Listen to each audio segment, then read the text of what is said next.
ជំរាបសួរពុកម៉ែបងប្អូនអរគុណពុកម៉ែបងប្អូនដែលមានចំណាប់អារម្មណ៍ចំពោះខ្សែបាតដៃថ្ងៃនេះខ្ញុំនឹងលើកយកខ្សែទ្រាប់មកចែកជូនពុកម៉ែបងប្អូនឲ្យបានស្គាល់ខ្សែទ្រាប់នេះមាននៅចំណុចធប់ពុតនៅក្រោមរាមកូនដៃពុកម៉ែបងប្អូនខ្សែទ្រាប់នេះមានខ្សែវែងខ្សែខ្លីអ្នកខ្លះមានមួយខ្សែអ្នកខ្លះមាន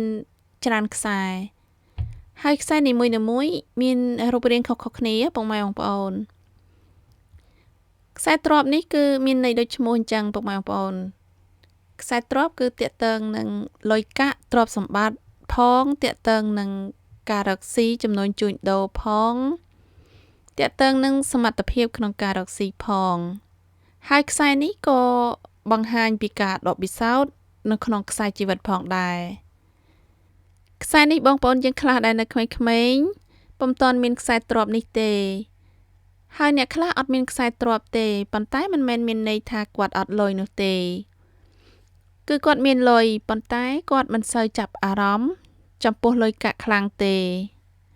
ចាអញ្ចឹងទើបអត់មានខ្សែទ្រាប់នេះចេញមកបងប្អូនយើងដែលពុំទាន់មានខ្សែទ្រាប់នេះសូមកុំបារម្ភអ្វីចាអញ្ចឹងថ្ងៃនេះខ្ញុំនឹងលើកយកខ្សែទ្រាប់5យ៉ាងមកចែកជូនពុកម៉ែបងប្អូនឲ្យបានស្គាល់ចាអញ្ចឹងជាដំបូងខ្សែទី1ខ្សែទី1គឺខ្សែទ្រាប់ជាប់នឹងខ្សែបេះដូងមួយខ្សែពុកម៉ែបងប្អូនគឺខ្សែបែបហ្នឹងពុកម៉ែបងប្អូនដូចក្នុងរូបភាពអញ្ចឹងខ្សែនេះម្ចាស់បាតដៃខិតខំរកស៊ីខំសន្សំលុយកាក់ហើយក៏ជាបុគ្គលដែលពូកែបង្វិលលុយកាក់រកស៊ីផងដែរ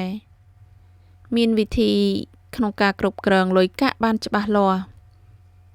គ្រប់គ្រងលុយកាក់ចំណាយគ្រប់គ្រងលុយកាក់ចំណូលចាអញ្ចឹងម្ចាស់បាតដៃជាបុគ្គលពូកែគ្រប់គ្រងលុយកាក់បានល្អបើសិនជាខ្សែនេះបើសិនជាខ្សែទ្រាប់នេះធំច្បាស់មានន័យថាលាភសំណាងខាងលុយកាក់គឺល្អខ្លាំងណាស់ចាអញ្ចឹងបន្តមកទៀតខ្សែទី2ខ្សែទី2គឺខ្សែទ្រាប់មាន2ខ្សែចាបើមានខ្សែទ្រាប់ធំច្បាស់គឺជាខ្សែល្អខ្លាំងណាស់ពុកម៉ែបងប្អូនចាជាខ្សែនាំទ្រាប់នាំសំណាងប៉ុន្តែបើមាន3ខ្សែឡើងទៅទោះបីមានចំណូលចូលច្រើនគ្រាន់បើក៏ដោយក៏ចំណាយទៅវិញអស់មិនសូវសល់ដែរចាបើពុកម៉ែបងប្អូនមានខ្សែទ្រាប់នេះ2ធំច្បាស់នឹងមានចំណូលចូលច្រើនជាទីគាប់ចិត្តអ្នកខ្លះអាចមានចំណូលចូលពីមុខទៀតផងចាមានន័យថាគាត់មានសមត្ថភាពខ្ពស់រកស៊ីមានចំណូលចូលពីមុខចាឧទាហរណ៍ថាគាត់មានការងារប្រចាំថ្ងៃមានការងារមានចំណូលមួយមុខហើយគាត់មានការងារអ្វីផ្សេងមួយទៀតដែលគាត់មានសមត្ថភាពអាចរកចំណូលបានមួយមុខទៀតចាអញ្ចឹងបងម៉ែបងប្អូនមានខ្សែទ្រាប់2ធំច្បាស់ជាខ្សែនាំលាភនាំសំណាងនាំទ្រព្យអញ្ចឹងបន្តមកទីខ្សែទី3ខ្សែទី3គឺខ្សែទ្រាប់មានច្រើនខ្សែចាគឺមាន5ខ្សែបងម៉ែបងប្អូនខ្សែទ្រាប់ប្រភេទនេះគឺមានចំណូលចូលច្រើនប៉ុន្តែចំណាយទៅវិញក៏ច្រើនដែរលោកអ្នកដែលមានខ្សែប្រភេទនេះគឺជាបុគ្គលដែលមិនសូវចេះសន្សំលុយបន្តិចម្ដងដោយប្រើរយៈពេលយូរនោះទេបើសិនជាម្ចាស់បាតដៃគាត់សន្សំលុយខ្លាំងពេកហើយចាយទៅបិទបៀតនោះធ្វើឲ្យអារម្មណ៍ធុញថប់ធ្វើឲ្យធុញថប់អារម្មណ៍អញ្ចឹងបើពុកម៉ែបងប្អូនមានខ្សែបាតដៃប្រភេទនេះកុំទៅបិទបៀតខ្លាំងពេកហើយក៏កុំខ្ជះខ្ជាយខ្លាំងពេកផងដែរចាបើចំណាយទិញទៅលើរបស់ឬអីវ៉ាន់ណាដែលយើងគិតថាចង់បានជារបស់សំខាន់ពិតប្រាកដទិញរបស់ណាដែលយើងគិតថាពេញចិត្តហើយជាតម្រូវការសំខាន់ពិតប្រាកដបែបនេះហើយយើងនឹងទទួលបានអារម្មណ៍ល្អរីករាយផងដែរមានអារម្មណ៍ស្ងប់ក្នុងចិត្តហើយក្រៅពីរបស់ប្រើប្រាស់ គឺយើងចំណាយទៅលើអ្វីដែលជួយបង្កើនសមត្ថភាពយើងជួយឲ្យកម្រិតចំណេះដឹងឬអភិវឌ្ឍខ្លួនយើងកាន់តែខ្ពង់ខ្ពស់ចាអញ្ចឹងពុកម៉ែបងប្អូនដែលមានខ្សែបាតដៃប្រភេទនេះសូមចំណាយលុយឲ្យមានកម្រិតក្រិតក្រមបន្តិចហើយធ្វើដូចម្ដេចកុំឲ្យតានតឹងផ្លូវអារម្មណ៍ខ្លាំងពេកចាអញ្ចឹងក្រៅពីនេះទៀតលោកអ្នកដែលមានខ្សែបាតដៃប្រភេទនេះគឺចំណាយលុយទៅលើការរាប់អានមិត្តភ័ក្តិឬក៏អ្នកដទៃច្រើនផងដែរចាអញ្ចឹងយើងត្រូវជ្រើសរើសរាប់អានបុគ្គលដែលកម្រិតត្រឹមណាដែលយើងគិតថាគួររាប់អានដើម្បីកុំឲ្យចំណាយលុយកាក់ទៅក្រៅខ្លាំងពេកអញ្ចឹងបន្តមកទៀតខ្សែទី4ខ្សែទី4គឺខ្សែទ្រាប់ដាច់ចាបើលោកអ្នកដែលមានខ្សែទ្រាប់ដែលដាច់ពីគ្នាបែបនេះគឺភាគច្រើនមានទុកកង្វល់ខ្វល់ខ្វាយពីរឿងលុយកាក់បើខ្សែទ្រាប់ដែលមានរូបរាងចេញមកបែបនេះក្នុងកំឡុងពេលនេះសូមពុកម៉ែបងប្អូនកុំទិញអ្វីដែលធំដុំឬក៏ដាក់ភិហ៊ុនអ្វីដែលធំដុំចំពោះការរកស៊ីបើចាប់ផ្ដើមរកស៊ីអ្វីមួយធំដុំសូមផ្អាកមើលស្ថានភាពសិនចា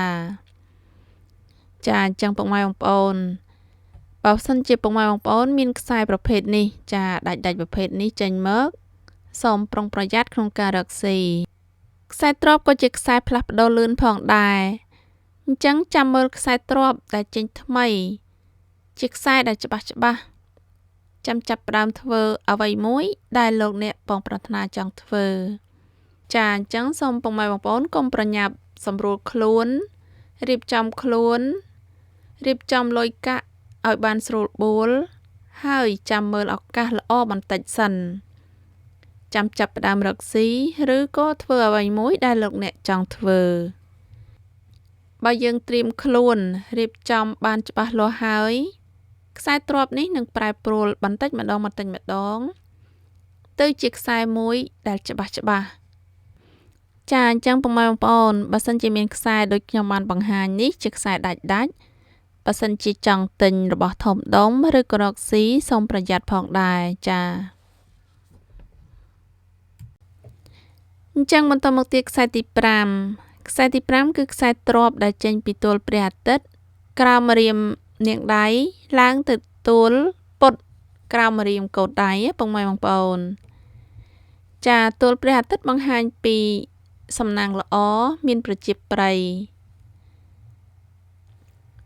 ខ្សែទ្រាប់ដែលចេញពីទួលព្រះអាទិត្យនេះគឺជាខ្សែល្អខ្លាំងណាស់ពុកម៉ែបងប្អូនបើមានខ្សែនេះចេញមកគឺមានន័យថាពេលបច្ចុប្បន្ននេះមានទំនាក់ទំនងខ្សែផ្គប់និងបុគ្គលល្អនឹងនាំភ្ជាប់មកអ្វីដែលល្អមានបណ្ដាញល្អហើយក៏ជាខ្សែដែលមានទំនាក់ទំនងល្អម្ចាស់បាតដៃស្ទាត់ជំនាញពូកែចរចារវាងដៃគូឬក៏រវាងភ្ញៀវចាអញ្ចឹងចំពោះពុកម៉ែបងប្អូនពីមុនមកពុំសូវពូកែចេះនិយាយចរចានឹងអ្នកដទៃបើមានខ្សែប្រភេទនេះសូមជឿជាក់លើខ្លួនឯងព្រោះលោកអ្នកមានខ្សែប្រភេទនេះមានន័យថាលោកអ្នកមានសមត្ថភាពក្នុងការទាក់ទាញភ្ញៀវឬក៏ការចរចារវាងដៃគូរកស៊ីបានល្អខ្ពស់ជាងមុនចាខ្សែទ្រាប់ទាំង5ចំណុចនេះតើពុកម៉ែបងប្អូនមានខ្សែមួយណាដែរចាអញ្ចឹងសូមអរគុណពុកម៉ែបងប្អូនដែលបានតាមដានវីដេអូរបស់ខ្ញុំបើសិនជាពុកម៉ែបងប្អូនចាប់អារម្មណ៍វីដេអូរបស់ខ្ញុំ